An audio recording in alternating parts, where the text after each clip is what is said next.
song tu kerja tapi kerja tu ni kecil dia lalu kita tujuan sini kita down non kan sini dilakukan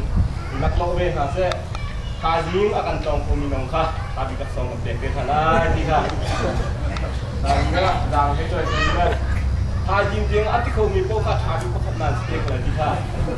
Sudah emak hana pun sudah sudah begini sih.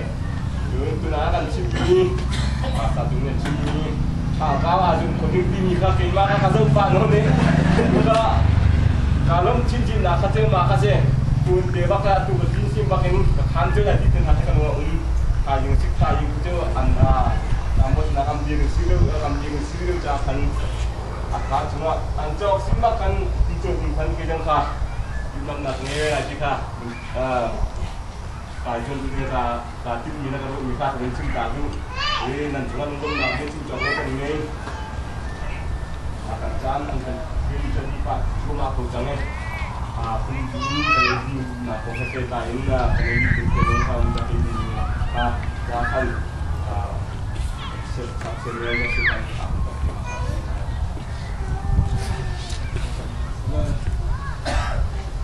Apa anu kajian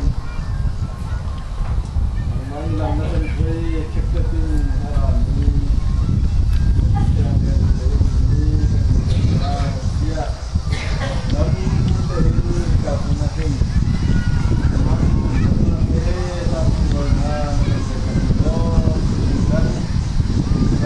boy pa nagpakal din nila sa ibang hay pwede na sa nagal sakin ang ballo nila ang ballo ni mandamati sarahin magmamit ang nasa sunod hahin ng managam pelo ng kontrol sa proset ng arang ang pasan ni kay boy pa magmamit ang ballo magandang sila sa sebe sa wala na kan sebe ng mamit kakle Normal dan matang sedia kau ngalih normal bukan nama tanpa kanjuni dan mati duka apa kau mengulau normal dong ngalih lampina kita kedok pingsan boy pa kita ngalih normal dapat ngadong dari lai ejin jing minor kan kinci ini kena komsang lai normal kan ejin lo normal kan kinci namanya boy pa kan hagan sampai kau ay dua ting tu dia tekan sa hon nak le tam nak ngam nak lo nak dia kan tu masih kan nak lai nak patut sa boy pa kan dite kan na kan tiro nak patut dia boy pa kan ikut dia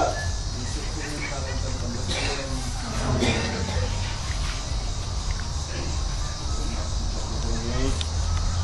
ini kan untuk nak kan nak pun kan mulai mungkin ya kan sering ekor nak itu nak kemarin tapi tak untuk belakang